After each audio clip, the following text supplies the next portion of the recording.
Hello again, and welcome back to our Naruto walkthrough. We are starting a huge quest today. We are going to have a look at Nagato and Konan's plan to murder Obito.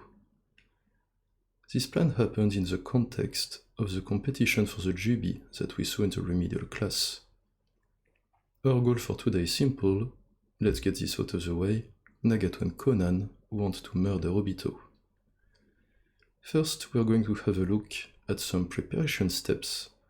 So please take your novel to chapter 371, that is the beginning of Jiraiya's invasion in Amegakure, and try to find some discrepancies. Our first discrepancy is simple. It is simply Konan's performance against Jiraiya. Jiraiya manages to defeat her with a single technique. This is just not consistent with the skills Konan is going to display a bit later against Obito. If anything, Jiraiya is the one who should have been defeated in a couple of chapters. Next, we have what Tendo says after Jiraiya's death. Here Tendo is saying that had Jiraiya known Pain's secret, he would have won. The secret Tendo is referring to is the fact that Pain is actually a bunch of corpses remotely controlled by Nagato. So if Jiraiya had known that, and if he had known Nagato's location, he could have avoided Pain altogether, gone straight to Nagato and killed him. What this implies is Nagato himself is an easy target. The problem with that is, later in the novel, we see that it is simply not true. First, a bit later, after Pain's defeat, Nagato is still confident that he can capture Naruto by himself. And indeed, much later, we get to see Nagato in action when he is revived by Kabuto. Edo Nagato takes on Itachi, Bi, and Naruto all at once, and while he is defeated in the end thanks to Itachi's smart tactics, he still puts up a solid fight. So the idea that Nagato is an easy target that Jiraiya could have killed on his own just doesn't hold after reading the entire novel. So what's the idea here? Well, Nagato and Konan are assuming that Zetsu has been watching Jiraiya's infiltration from the start, and they are assuming that Zetsu is going to report everything to Obito. So the idea that they are trying to sell here is that Nagato is an easy target, since Jiraiya could have killed him, and Konan is weak, since Jiraiya defeated her with just one technique. This is to be put in correlation with this little dialogue we see right here, where Konan is telling Obito that Pain is invincible. So what they're trying to say is, Pain is unbeatable, but if you can avoid Pain and go straight to Nagato and Konan, then they are easy targets. So we can already see that Nagato and Konan are planning to bait Obito into a trap, and with that we already have a little hidden plot for today, that is, Pain lied and Konan lost on purpose against Jiraiya. And we are meant to understand that this is just one example Mr. Kishimoto is showing us, but Konan has been consistently losing fights on purpose over the years in order to keep Obito thinking she is weak. And likewise, Nagato probably said several times over the years that he is vulnerable and unable to defend himself. That concludes our preparation steps. Now let us see the plan in action.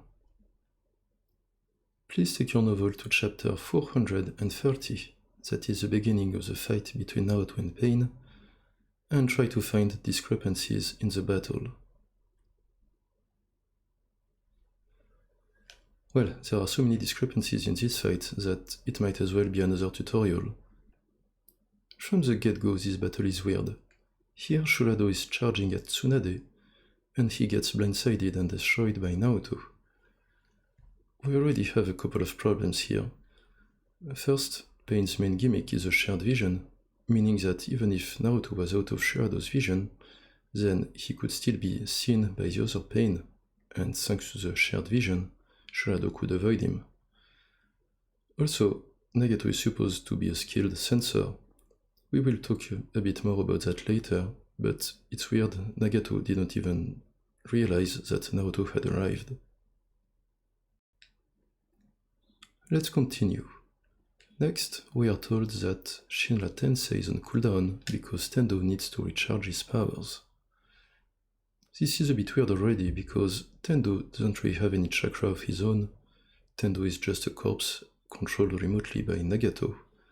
But alright, let's say that it's true and Shinra Tensei is indeed on cooldown. If you're Pain in this position, what would you do? Well, Shinra Tensei is Pain's best ability by far, so if Shinra Tensei is on cooldown, then what you would logically do is try to delay the fight and buy time until Tendo can recharge. For example, you could try to engage Naruto in conversation, or maybe you could offer Naruto to go and fight somewhere else in order to avoid collateral damage. You know, anything to buy time until Shinra Tensei is operational again. Here Pain does the complete opposite. He is the one who starts the fight. That doesn't make any sense. Why are you in a hurry to engage the fight while your best ability is on cooldown? It's as if my microphone were broken and I said, yeah, I don't care, let's start recording the video anyway. Doesn't make sense. Even before that, after using the big Shinra Tensei that we are told put Tendo on cooldown, Pain could have just left the village, hidden in the forest, and waited for Tendo to be operational again. Instead, Pain is the one who went straight back in the village and tried to engage Tsunade in battle. Again, why are you in such a hurry to fight the Hokage herself while your best ability is on cooldown? Doesn't make sense. Let's continue. So the battle does start, and the next discrepancy is Pain keeps getting tricked and losing bodies to Naruto's clone tricks, as you can see here and here. And now this is weird because Pain is using the Rinnegan, which is supposed to be the most powerful kind of A you can get in this novel. So why is the Rinnegan failing to detect clones over and over again?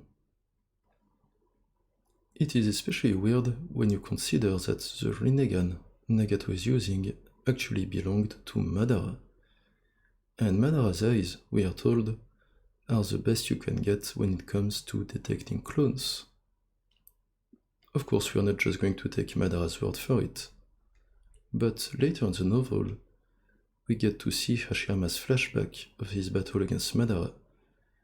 And as it turns out, Hashirama had to fight Madara for the entire night and exhaust him to the point where Madara couldn't even maintain his Sharingan, and only then was Hashirama able to trick him with a clone and backstab him. So it does seem true that Madara's eyes are great at detecting clones, and here Nagato is using an even better version than the Sharingan. He's using the Rinnegan. So, of course you could say that Nagato is just not as good as Madara when it comes to using the Rinnegan, but it is still weird that in the one battle where Naruto is facing the best anti-clone eyes, is also the one battle where Naruto's clone tricks are the most successful. So definitely we have another discrepancy. Next, we have Gakidō getting destroyed by absorbing too much natural energy. Now this is a bit weird, because Nagato is the Akatsuki leader and he has fought a Sage Mode user in the past, so it's a bit surprising he has no idea how Sage Mode works. And Nagato is a sensor, so it's a bit weird he wouldn't realize that Gakidō is being overwhelmed by the energy he's absorbing. Now, by itself this isn't really a big discrepancy, but in the ocean of discrepancies we are having, it's still one more little suspicious detail that we can mention. Our next discrepancy is much bigger than that. So in spite of Gakidō's defeat, Tendo still manages to capture Naruto by himself. He pins him to the ground and immobilizes him with his black chakra receivers. Naruto cannot use his chakra anymore, he is completely defeated.